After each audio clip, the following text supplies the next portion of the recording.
اعوذ باللہ من الشیطان الرجیم، بسم اللہ الرحمن الرحیم۔ آج ہم جس پروگرام کا آغاز کر رہے ہیں اس کا نام ہے خیال ٹی وی، اور اس میں ہمارے پاس جو اسپیشل گیسٹ ہیں وہ کسی تعارف کے محتاج نہیں ہیں، مفتی عبد الرحمن عابد صاحب۔ سر کیسے ہیں آپ؟ جی اللہ کا فضل ہے، آپ ٹھیک ہیں ماشاءاللہ؟ الحمدللہ۔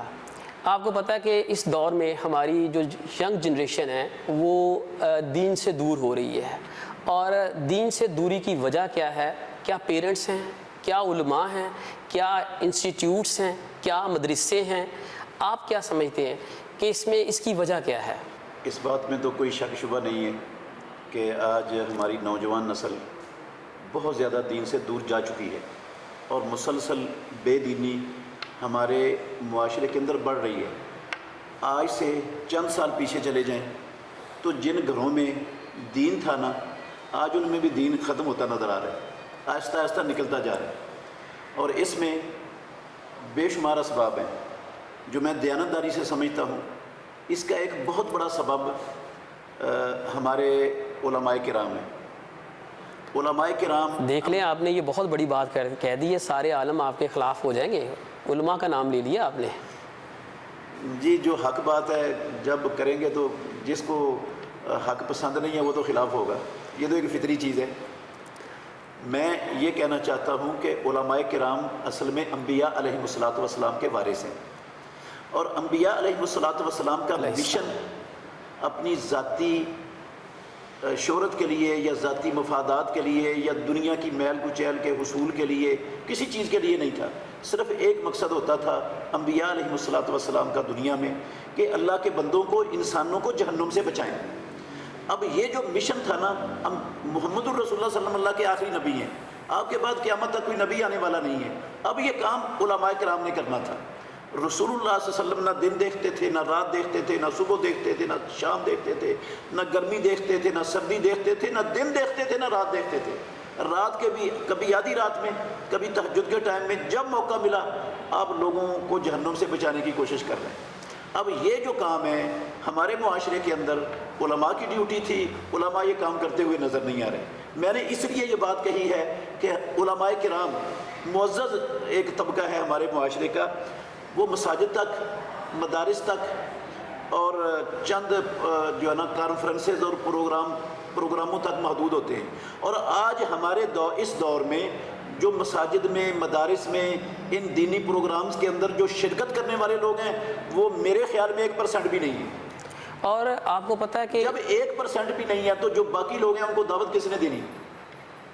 پارکوں میں جا کر دعوت کس نے دینی ہے؟ مارکیٹوں میں جا کر دعوت کس نے دینی ہے؟ اور کہاں پر یہ کام ہو رہا ہے؟ اور بہت سارے علماء جو ہیں وہ یا تو مدرسے بنا کے بیٹھ گئے ہیں، اور لوگوں کا یہ اعتراض ہے کہ جی مدرسے بنانے کا مقصد صرف اور صرف زکوٰۃ اکٹھی کرنا ہے، خیرات اکٹھی کرنا ہے، ڈونیشن اکٹھی کرنا ہے، اور یہ بھی ان کا بزنس ہی ہے ایک طرح سے۔ اور ایسی مساجد بھی موجود ہیں جن کو میرے خیال سے میں بھی جانتا ہوں، آپ بھی جانتے ہیں، ہمارے لوگ بھی جانتے ہیں، کہ جو کئی عرصے سے شروع ہیں اور وہ ختم ہونے کا نام ہی نہیں لیتی۔ اس کی وجہ کیا ہوتی ہے کہ جتنا لانگ رن میں اسے لے کے چلیں گے اتنی ڈونیشن زیادہ اکٹھی ہوگی، اتنا ہی مسجد کے نام پہ چندہ زیادہ اکٹھا ہوگا۔ تو اس چہرے نے ہمارے معاشرے کو علماء سے جو ہے وہ دور کر دیا ہے۔ سر یہ بات ٹھیک ہے آپ کی، لیکن یہ ہر طبقے کے اندر کچھ نہ کچھ لوگ ایسے ہوتے ہیں جو صرف اپنے ذاتی مفاد کے لیے کام کر رہے ہوتے ہیں۔ وہ علماء کے طبقے میں بھی ہیں، وہ سیاستدانوں کے طبقے میں بھی ہیں، وہ یہ تعلیم کے، دنیاوی تعلیم کے طبقے میں بھی ہوتے ہیں، جن کو بچوں سے غرض نہیں ہوتی، خاندانوں سے غرض نہیں ہوتی، ملک کی بہتری سے غرض نہیں ہوتی، وہ جو صرف اپنی ذاتی مفادات کے لیے جو نا وہ سب کچھ کر رہے ہوتے ہیں۔ یہ ہر طبقے کے اندر ایسے لوگ موجود ہوتے ہیں، علماء کے طبقے میں بھی ایسے ہیں، لیکن کسی ایک فرد کو لے کر یا 2-4 افراد کو لے کر اس طبقے کے تمام لوگوں کو کنڈیم نہیں کیا جا سکتا۔ آپ بالکل صحیح کہہ رہے ہیں، لیکن میں اگر یہ بیان کروں کہ آج کل 2-4 تو شاید ٹھیک ہیں، اور میجورٹی اسی لیول پہ جو ہے وہ چلی گئی ہے، تو یہ غلط نہیں ہوگا۔ اور دوسرے نمبر پہ کچھ لوگ ہیں جن کا مقصد اعلاء کلمت اللہ ہے، جن کا مقصد لوگوں کو جہنم سے بچانا ہے، دین لوگوں کو سمجھانا ہے، اور جو اس وقت فتنے اٹھے ہوئے ہیں، جن فتنوں کی وجہ سے ہماری نوجوان نسل اور ہمارے خاندان اور ہمارا دیندار طبقہ دین سے دور ہو رہا ہے، ان فتنوں سے لوگوں کو آگاہ کرنا کچھ لوگ ہیں، وہ تھوڑے ہیں، اس میں کوئی شک نہیں ہے، جو مخلص ہیں، جو اس کام کے لیے اپنی زندگیاں وقف کیے ہوئے ہیں، لیکن ہیں ضرور کچھ لوگ اس طرح کے یہ کام کرنے والے۔ اور ہمارے ہاں ایک بہت بڑا ٹرینڈ تھا کہ جی بچے کو پہلے اسکول میں آپ نے پڑھنے کے لیے ڈال دیا اور اس کو 2-3 سال دیکھا کہ وہ تو اس کا تو مائنڈ ڈل ہے، وہ تو چل نہیں رہا، تو کہتے تھے چلے یار اس کو مدرسے میں ڈال دو تو ہو سکتا ہے وہاں پڑھ کے یہ مولوی بن جائے گا، تو یہ اس کا کچن چل جائے گا، اس کا گھر چل جائے گا۔ اور انہی مولویوں نے تو آج آ کر معاشرے میں اس طرح پھر کنٹریبیوٹ کیا کہ دین جو ہے ہمارا وہ بزنس بن گیا ہے، کاروبار بن گیا ہے۔ یہ بات سب ٹھیک ہے آپ کی، ہمارے معاشرے میں دین کے ختم ہونے کی اور مسلسل کمزور ہونے کی اور دین نکل جانے کی ایک بڑی وجہ یہ ہے کہ ہم لوگوں نے اپنے جو قدرتی خدا داد صلاحیتوں والے بچے تھے نا، ان کو ہم نے دین کے لیے وقف ہی نہیں کیا۔ ہم نے دین کو اپنی زندگی میں خود بھی اہمیت نہیں دی، ہم نے اس کو ثانوی حیثیت دی ہے۔ تو ہم نے صرف وہ بچے دیے جو ڈل تھے، اسکول نہیں پڑھتے تھے، اسکول کے بھگوڑے تھے، یا ان لوگوں نے بچے دیے ہیں دین کو پڑھنے کے لیے جن کے پاس اسکولوں کے پڑھانے کی استطاعت ہی نہیں ہے، وہ اسکولوں کے اخراجات برداشت نہیں کر سکتے، تعلیم بہت زیادہ مہنگی ہو چکی ہے۔ تو وہ سمجھتے ہیں کہ ہمارے بچے یہ نہ کہیں کہ ہمارے ماں باپ نے ہمارے ساتھ اچھا سلوک نہیں کیا، ہمیں پڑھایا نہیں ہے، تو چلو ہم اسکول میں تو نہیں پڑھا سکتے، ہم ان اداروں کے اندر پڑھا دیتے ہیں اپنے بچوں کو۔ کچھ ایسے ذہن سے بھی لوگ آتے ہیں۔ ایسے افراد نہ ہونے کے برابر ہیں ان دینی مدارس کے اندر جنہوں نے اس غرض سے اپنے ہونہار ذہین اللہ کی قدرتی خدا داد صلاحیتوں کے مالک بچوں کو اس دین کے لیے وقف کیا ہو۔ اچھا، آپ واقعتاً جب یہ جیسا خام مال ہوتا ہے، پروڈکٹ ویسی تیار ہونی ہے نا۔ اب خام مال تو ہم ڈالیں اور پروڈکٹ 2 نمبر ڈالیں اور ہم کہیں کہ 1 نمبر پروڈکٹ تیار ہو کر آئے، تو یہ تو نہیں ہو سکتا۔ اس میں ہمارا تمام مسلمان امت کا بھی قصور ہے، اور اس میں جو ہے نا وہ اداروں والوں کا بھی، سب اداروں والوں کا بھی اس میں قصور ہے، سب اس میں ذمہ دار ہیں۔ صحیح۔ اچھا، میں آپ سے یہ پوچھنا چاہتا ہوں کہ آپ کی سکسیس سٹوری کیا ہے؟ اتنی آپ کی اتنی زیادہ فین فالوئنگ ہے، بہت سارے لوگ ظاہر ہے کہ آپ کو ایک عزت کی نظر سے دیکھتے ہیں، اور اس دور میں مہنگائی کا عالم ہے، اور اگر آپ دیکھتے ہیں ہر طرف میرے خیال سے گورنمنٹ جو ہے اسی کی امپلیمنٹیشن ہو رہی ہے، اس کے آرڈرز کی ہر طرف، تو کوئی بھی عالم، کوئی بھی مذہبی رہنما اس وقت گورنمنٹ کے اگینسٹ نہیں ہے۔ کوئی بھی معاملہ چاہے ہو جائے، انفلیشن کا معاملہ ہو جائے، پیٹرول مہنگا ہونے کا معاملہ ہو جائے، اگر ہمیں کوئی کبھی تن و تنہا بندہ کوئی لڑتا نظر آتا ہے تو میرے خیال سے وہ مولانا مدنی صاحب ہیں۔ وہ کبھی کسی چینل پہ بیٹھے ہوتے ہیں، کبھی کسی چینل پہ بیٹھے ہوتے ہیں، تو اتنے اندھیرے میں اگر کوئی ایک چراغ چل رہا ہے تو فیل ہوتا ہے کہ جیسے ناصر مدنی صاحب جو ہیں بس وہی ہیں۔ چاہے آپ جس مرضی چینل کو اٹھا کے دیکھ لیں، وہی کہیں نہ کہیں گورنمنٹ کے اوپر آپ کو تنقید کرتے نظر آئیں گے، اور وہی اس دور میں لوگوں کو غیر محسوس طریقے سے دین سکھاتے آپ کو نظر آئیں گے۔ اس کے علاوہ مجھے کوئی نظر نہیں آتا کہ اس طرح کا ہو کہ جس نے لوگوں میں بڑا ایزی وے میں جو ہے وہ اسلام پھیلایا ہو۔ آپ یہ بتائیں کہ آپ کی دین کے لیے کیا کنٹریبیوشن ہے، آپ کی ینگ جنریشن کے لیے کیا کنٹریبیوشن ہے، آپ کی جو ہے جو اینٹی گورنمنٹ جو ہمارے کنٹری میں گورنمنٹ پالیسیز بنا رہی ہیں جو کہ عوام دوست نہیں ہیں، ان کے اگینسٹ آپ کی کیا پالیسیز ہیں؟ آپ نے کبھی اس کے اوپر بات کی ہے؟ سب سے پہلی بات تو یہ ہے، یہ بڑا حساس سوال ہے اور بڑا حساس مسئلہ ہے۔ یہ ہم نے رسول مکرم صلی اللہ علیہ وسلم کو دیکھنا ہے، ان کی زندگی کو دیکھنا ہے اور ان کی تعلیمات کو دیکھنا ہے، کیونکہ ہم مسلمان ہیں اور ہمارے رہبر، رہنما، آئیڈیل شخصیت اللہ نے انہی کو بنایا ہے۔ تو جو وہ دین لے کر آئے ہیں وہ صرف نماز روزے کا دین نہیں تھا، وہ صرف جو ہے نا انسان کی ذاتی زندگی کے متعلقہ امور کو بیان کرنے والا دین نہیں ہے۔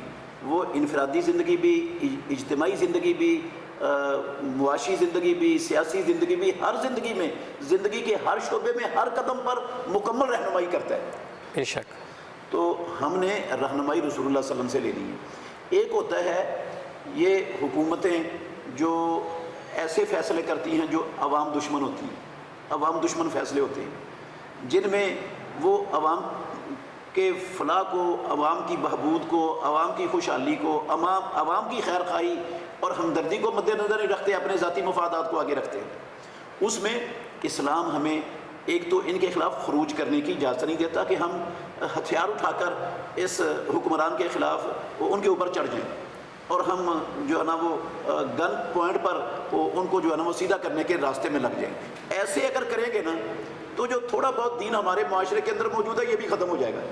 جو نام کا موجود ہے نا یہ بھی ختم ہو جائے گا. لیکن غلط کو غلط تو کہنا چاہیے نا. غلط کو غلط کہنا چاہیے، لیکن میں نے یہ کہا ہے کہ مسلح خروج، مسلح بغاوت یہ نہیں، اسلام اس کی اجازت نہیں دیتا کلمہ پڑھنے والوں کے خلاف. باقی خیر خواہی، ہمدردی کے جذبے سے ان کو نصیحت کرتے رہنا چاہیے حکمرانوں کو، اور وہ اللہ کے فضل سے ہم اپنی استطاعت کے مطابق کرتے رہتے ہیں. سوشل میڈیا پر میرے کئی مرتبہ ایسے بیانات آئے ہیں جو وائرل بھی ہوئے ہیں جن میں ان کو میں نے نصیحت کی ہے، اور کئی لوگوں کو اس نصیحت سے پریشانی بھی ہوتی ہے، دین والوں کو بھی پریشانی ہوتی ہے. تو میں یہ چاہتا ہوں کہ حکمران بھی جہنم سے بچ جائیں، ہماری عوام بھی جہنم سے بچ جائے، اور یہ جو عوام اور حکمرانوں کے درمیان بعد ہے، دوری ہے، ہر ایک کو اپنے اپنے ذاتی مفادات کی فکر ہے، اس سے نکل کر وہ قوم اور ملک کا سوچے، اپنی ذات کس سے بڑھ کر. تو اس کے لیے اللہ کے فضل سے میں تو آواز نصیحت کے طور پر، نصیحت کے انداز میں وہ پہنچاتا رہتا ہوں، پہنچتی رہتی ہے لوگوں کے پاس. اور اس کی وجہ سے مجھے کئی مرتبہ جو ہے نا وہ تھریٹ بھی مل چکا ہے. اچھا، آپ کو تھریٹ جو ہے عوام کی طرف سے ملا ہے یا اداروں کی طرف سے ملا ہے؟ بڑے لوگوں کی طرف سے ملا. اچھا قاری صاحب، ہمیں آپ جو ہے نا وہ مفتی صاحب آپ ہمیں اپنی سکسیس سٹوری سنائیں. آپ کے ماشاءاللہ بچے بھی ایجوکیٹڈ ہیں، اور کیا آپ بھی ایسے ہی تھے کہ اسکول ایجوکیشن میں نہیں چل پائے تھے تو گھر والوں نے کہہ دیا کہ چلیں ان کو مفتی بنا دیتے ہیں، اس طرح تھا؟ یا کوئی اس طرح آپ نے بھی کوئی مدرسہ اس طرح کا بنایا ہوا ہے کہ آپ کہیں کہ چلیں مدرسے سے انکم جو ہے آ رہی ہے؟ آپ کا سورس آف ارننگ کیا ہے؟ سر سب سے پہلے تو میں جب پرائمری پڑھتا تھا نا، یہ گورنمنٹ کے تو اسکول ہوتے تھے اس وقت، تو گورنمنٹ کے اسکول میں پڑھتا تھا، کوئی پرائیویٹ اسکول نہ تھے، نہ ہمارے والدین کے پاس کوئی اتنی استطاعت تھی کہ وہ ہمیں پرائیویٹ اسکولوں میں پڑھاتے. میں نے اپنے پرائمری اسکول میں ہر کلاس میں اللہ کے فضل سے ٹاپ کیا ماشاءاللہ. پھر ہمارے جس گاؤں میں ہم رہتے ہیں نا وہاں پر ہائی اسکول نہیں تھا. صحیح. وہ قریب والے گاؤں میں تھا. جو آپ کس گاؤں سے ہیں؟ یہ فیصل آباد اور جنگ کے درمیان ایک قصبہ ہے نواں لاہور. صحیح. یہ تحصیل گوجرے میں اور ضلع ٹوبہ ٹیک سنگھ میں آتا ہے. صحیح. وہ میرا آبائی گاؤں ہے. صحیح. وہاں اس وقت، اب تو ہیں اسکول لیکن اس وقت نہیں تھا جب میں پڑھتا تھا. ہم قریب والے گاؤں میں جاتے تھے. وہاں میں نے مڈل کیا ہے. میرے والد صاحب اللہ نے ان کو دین کی سمجھ دی ہوئی تھے تو وہ بس ڈرائیور. اچھا. ساری زندگی انہوں نے یہ ڈرائیونگ میں گزاری ہے، اور انتہائی شریف آدمی، 5 وقت کے نمازی، اور حرام سے 100% بچنے والے. ڈرائیور اور کنڈکٹر یہ بسوں کے جو ہوتے ہیں، آپ کو پتہ ہے کہ ان کی کمائی کا کیا حال ہوتا ہے. انہوں نے کبھی جو ہے نا وہ بس کے پیسوں سے کھانا بھی نہیں کھایا تھا. اچھا. زندگی میں زبردست. جو ان کو کمیشن ملتی تھی وہ اپنے گھر لے کے آتے تھے. تو میں یہ سمجھتا ہوں ان کی حلال کمائی کا بھی ایک بہت بڑا اثر ہے کہ جو آپ دیکھ رہے ہیں کہ میں، اللہ مجھ سے کام لے رہا ہے، اللہ نے توفیق دی ہوئی ہے. یہ ان کے اخلاص کا، ان کی حلال کمائی کا اس میں بہت بڑا ہاتھ ہے. صحیح. تو انہوں نے نا مجھے ادھر داخل کروا دیا. میں نے جب مڈل کیا نا تو ان کو بے حد شوق تھا کہ میں اس کو دین پڑھاؤں. صحیح. ہمارے خاندان میں پہلے دین پڑھا ہوا کوئی بھی نہیں تھا، کوئی فرد نہیں تھا. وہ خود بھی نہیں پڑھے ہوئے تھے. تو انہوں نے مجھے اس لیے داخل کروایا کہ میں دین پڑھانا چاہتا ہوں. میں پڑھا الحمدللہ محنت کی. وہاں پر فیصل آباد میں داخل کروایا تھا. فیصل آباد سے گجرانوالہ کے تعلیم میں چلا گیا. وہاں سے فارغ ہونے کے بعد مدینہ یونیورسٹی میں جانے کا اللہ نے موقع دے دیا. مدینہ یونیورسٹی سے میں نے لا کیا. تو وہاں سے پھر واپس آ کر میں نے پنجاب یونیورسٹی سے ایم اے اسلامیات یا ایم اے عربک کیا. پھر میں نے ایم فل بھی کیا ہے، اور اب میرا پی ایچ ڈی کا آخری جو ہے نا سمسٹر چل رہا ہے. تھیسس تیار کر رہا ہوں میں. انشاءاللہ یو ول بی سکسیسفل. اچھا مفتی صاحب، آپ آج کی جنریشن کو کیا میسیج دینا چاہیں گے؟ اس دور میں ہمارے ینگسٹرز جو ہیں، جو بچے ہیں، بچیاں ہیں، ان کے لیے کوئی ایسا میسج جو ان کی لائف کو چینج کر سکے؟ میں اپنے بچوں کو اور بچیوں کو خصوصاً جو تعلیم کے مراحل میں ہیں ان کو یہ میسج دینا چاہتا ہوں کہ ہم میں سے ہر فرد اس کی روزی پروردگار نے طے کرنی ہوئی ہے۔ جب سے قلم بنایا تھا نا، اللہ نے اس وقت سے طے کر کے لکھ دی ہوئی۔ ہمیں اپنی تعلیم جہاں تک بھی ہم حاصل کریں اس کا مقصد اپنی دنیا، اپنے مفادات، اپنی ذات یا اپنی جو ہے نا ڈگری کے بعد کوئی اچھا عہدہ منصب، یہ نہیں ہونا چاہیے۔ ہمارا طلباء کا، طالبات کا سب سے بڑا مقصد اپنی تعلیم سے یہ ہونا چاہیے کہ ہم اپنے دین کی خدمت کیسے کر سکتے ہیں۔ پوری دنیا میں انسانوں کو یہ اللہ کا دین اسلام محمد رسول اللہ صلی اللہ علیہ وسلم کی دعوت اور پیغام کیسے پہنچا سکتے ہیں، میری یہ تعلیم اس میں کیا کردار ادا کر سکتی ہے۔ پھر اس کے بعد ہم اپنے ملک کے لیے، یہ ملک پاکستان لا الہ الا اللہ محمد رسول اللہ کا ملک ہے، تو اس ملک کی بہتری کے لیے، اس کو بے شمار گھروں سے نکالنے کے لیے میں اپنی تعلیم کو کس طرح استعمال کر سکتا ہوں۔ میں نے اپنے اندر یہ مہارتیں پیدا کرنی ہیں کہ میں نے سب سے پہلے محمد الرسول اللہ صلی اللہ علیہ وسلم اور آپ کے لائے ہوئے دین کو پروموٹ کرنا ہے، پھر اپنے ملک کو، پھر امت اسلامیہ کو، پھر اپنی قوم کو، ان کے لیے بہتری میں کیسے کر سکتا ہوں۔ جب ہمارے بچے اس نظریے سے تعلیم حاصل کریں گے نا تو انشاءاللہ الرحمن ہمارے معاشروں میں انقلاب آ جائے گا، خاندان بھی تبدیل ہو جائیں گے، معاشرے بھی تبدیل ہو جائیں گے۔ ہم نے جو تعلیم ہے نا اس کو صرف اپنی دنیاوی مفاد کے لیے، ڈگری کے لیے اور ڈگری کے بعد نوکری اور ملازمت کے لیے اس کے لیے سمجھا ہوا ہے، جبکہ ہم اگر نیت تبدیل کر لیں تو یہ ہمارا عمل عبادت کے اندر آ جائے گا۔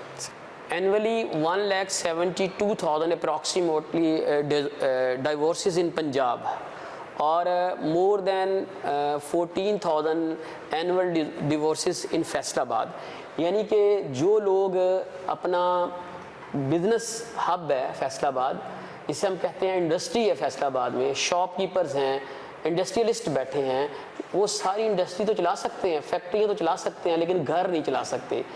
ابھی 14,000 سے زیادہ ڈائیورسز جو ہیں وہ فیصل آباد میں رپورٹ ہوئی ہیں اس سال، اور 1,72,000 جو ہیں وہ پنجاب میں، پورے پنجاب میں جو ہے وہ۔ اور اس کی وجہ کیا ہے اور اس کی وجہ سے کیا ہو رہا ہے؟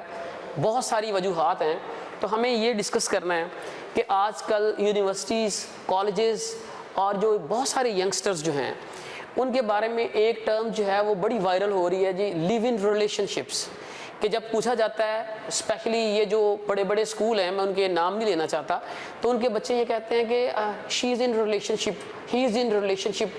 تو ہمیں اپنی ینگ جنریشن کے ساتھ یہ چیزیں ڈسکس کرنی چاہیے۔ جب اللہ کا قرآن بیان کرتا ہے ہر چیز کھول کے، جب جو ہے احادیث بیان کرتی ہیں، اگر ہم اپنے بچوں کو اویئرنیس نہیں دیں گے کہ یہ انلیگل ریلیشن شپ ہے، اس کو منع کیسے کرنا ہے، اس کو روکنا کیسے ہے، تب تک ہماری جنریشن جب دین سے ہی دور ہے اور جب ان کو ان چیزوں کا آئیڈیا ہی نہیں ہے تو وہ ان چیزوں سے کیسے بعد رہیں گے۔ اور اس کی وجوہات کیا بن رہی ہیں؟ جو میں نے جتنا ریسرچ کیا ہے کہ لڑکیاں یہ کہتی ہیں یا لڑکے یہ کہتے ہیں کہ جی جب تک میں کسی کو سمجھ نہ لوں تب تک میں شادی نہیں کروں گا، I don't know about the habits, about the culture of that family. اور اسی وجہ سے کیا ہوتا ہے کہ جب وہ ڈیٹا دیکھتے ہیں کہ جس ڈیٹا کی بیس پہ اتنی زیادہ ڈائیورسز ہو چکی ہیں، وہ کہتے ہیں کہ جی پہلے تو میں 6 مہینے سال مجھے سمجھنے کے لیے چاہیے۔ تو ہمیں اسلام تو اس چیز کی اجازت نہیں دیتا، تو ہم اپنی ینگ جنریشن کو کیسے بین کر سکتے ہیں ایسی ایکٹیویٹیز سے؟ اس کے بارے میں آپ کچھ ینگ جنریشن کے لیے میسیج دینا چاہیں گے؟ جی سر، سب سے پہلی بات تو یہی ہے، آپ نے بھی ذکر کی ہے کہ ہم ہیں مسلمان، اللہ ہمارا مالک ہے اور محمد الرسول اللہ صلی اللہ علیہ وسلم ہمارے نبی ہیں، اور ہم دنیا میں ہمیشہ رہنے کے لیے نہیں آئے ہیں، یہ ہم یہاں پر مسافر ہیں، کچھ دیر کے لیے ہیں۔ ہماری اصلی زندگی وہ اس دنیا والی زندگی کے بعد شروع ہونے والی ہے، اور وہ جو اصلی زندگی ہے نا وہ اللہ اور اللہ کے رسول کے فرمان سے ہٹ کر گزاریں گے تو وہ ہماری برباد ہو جائے گی، ہمیشہ والی زندگی برباد ہو جائے گی۔ تو ایک مسلمان کا جو سب سے بڑی کامیابی اس کو اپنے مد نظر رکھنی چاہیے، وہ دنیا میں ڈگریاں یا دنیا میں وسائل یا دنیا میں آسائشیں، سہولتیں یا دنیا میں اپنی خواہشات کو، اپنے جذبات کو پورا کرنا نہیں، بلکہ اپنی اصلی اور حقیقی زندگی کو سنوارنے کی فکر یہ سب سے بڑی ہمارے تمام معاشرے کے افراد میں ہونی چاہیے. تو وہ جو ہے نا وہ اللہ اور اللہ کے رسول کے فرمان کے اوپر چلنے کے بغیر ممکن نہیں ہے. دیکھیں شادی کے لیے کہتے ہیں اسلام میں اجازت ہے کہ جی آپ دیکھ سکتے ہیں. اب آپ کسی کو اگر ان ون گلینس دیکھتے ہیں, ایک نظر دیکھتے ہیں, ایک ملاقات کرتے ہیں, تو آپ کو تو نہیں پتا اس کی بیک گراؤنڈ کیا ہے, اس کی ہیبٹس کیا ہیں, اس کی پاسٹ لائف کیا ہے. تو آج کل کی ینگ جنریشن یہ چاہتی ہے کہ ہم اس کے ساتھ رہیں گے تو پھر ہی پتہ چلے گا نا. اس کو کیسے ہم سنپ کریں؟ اسلام میں جو اکٹھا رہنے کا تصور ہے نا وہ تو نکاح کے بعد ہی ہے. مرد اور عورت نکاح کے بغیر اکٹھا رہنے کا اس میں اسلام اللہ اور اللہ کے رسول اجازت ہی نہیں دیتے. سرے سے حرام ہے یہ کہ کوئی مرد کسی غیر عورت کے ساتھ خلوت اختیار کرے. عبداللہ بن عباس رضی اللہ عنہ کی حدیث ہے صحیح بخاری میں, آپ صلی اللہ علیہ وسلم نے فرمایا کہ لا تسافر المرأۃ الا ومعها ذی محرم, کوئی عورت اکیلی سفر نہ کرے محرم کے بغیر. ولا یخلون رجل بامرأۃ, اور ہرگز کوئی مرد کسی عورت کے ساتھ خلوت اختیار نہ کرے. دو مرد اور عورت الگ ہوں ایک کمرے میں ایک جگہ پر, رسول مکرم صلی اللہ علیہ وسلم نے سختی سے اس سے منع فرما دیا. اور آپ نے فرمایا جب کوئی مرد اور عورت, دو غیر مرد اور عورت, اجنبی مرد اور عورت اکٹھے ہوتے ہیں کسی جگہ پر, تو ان کا تیسرا شیطان ہوتا ہے, تیسرا وہاں پر شیطان ہوتا ہے. اور جب وہاں پر شیطان ہوگا تو شیطان ان کی سوچوں کو, ان کے خیالات کو کہاں تک پہنچائے گا وہ بندہ خود اندازہ لگا سکتا ہے. شیطان تو نہیں چاہتا, شیطان تو سب سے پہلے اس نے ہمارے ماں باپ کے کپڑے اتروا دیے, ان کو ایسی راہ پر چلوایا ہماری ماں باپ کے کپڑے اتر گئے. وہ جنت کے پتے توڑ کر اپنا صدر ڈھانپنے کی کوشش کر رہے تھے. تو اللہ رب العالمین نے ہمیں قرآن مجید کے اندر کہا ہے کہ یہ تمہارا دشمن ہے, اس کے جانسے میں نہ آ جانا, یہ تمہارے کپڑے اتارنا چاہتا ہے, تمہیں ننگا کرنا چاہتا ہے, یہ جس طرح تمہارے ماں باپ کو اس نے ننگا کیا تھا. تو ہمیں نا جو اسلام کی تعلیم ہے وہ یہی ہے کہ ریلیشن شپ ہونی چاہیے لیکن نکاح کے بعد. یا دو صورتیں ہیں, یہ ایک لونڈی کا تصور ہے اسلام میں اور دوسرا بیوی کا تصور ہے. اس کے علاوہ جو ہے نا وہ تعلقات اور علیحدگی اور خلوت اختیار کرنا ایک دوسرے کے ساتھ اسلام قطعاً اس کی اجازت نہیں دیتا. نہ اللہ کے قرآن میں اس کی گنجائش ہے, نہ رسول اللہ صلی اللہ علیہ وسلم کی سنت میں گنجائش ہے, اور نہ فقہا کی جو ہے نا وہ ائمہ کے ہاں فقہ کی کتابوں میں, کسی فقہ کی کتابوں میں اس کی گنجائش نہیں ہے. سب کے سب امام ابو حنیفہ, امام مالک, امام شافعی, امام احمد حنبل رحمۃ اللہ علیہ اس عمل کو حرام قرار دیتے ہیں. تو قرآن میں بھی حرام ہے, رسول اللہ صلی اللہ علیہ وسلم کے فرمان میں بھی حرام ہے, ائمہ کے نزدیک بھی حرام ہے. تو یہ جو یورپ میں سے یہ کلچر ہماری طرف آ رہا ہے مسلمان ملکوں میں, اصل میں نا یورپ کے اندر نسب کا سلسلہ سر مٹ چکا ہے. وہاں نسب کا سلسلہ مٹ چکا ہے. نہ کسی کو, اکثر لوگوں کو اپنے باپ کا پتہ نہیں, اپنے چاچے کا پتہ نہیں, اپنے دادے کا پتہ نہیں, دادے کی اولاد کا پتہ نہیں. وہاں رشتہ داری کا سسٹم, نسب کا سسٹم مٹتا جا رہا ہے. انہیں مسلمان معاشروں میں, مسلمان ملکوں میں مسلمانوں کے ساتھ حسد ہے.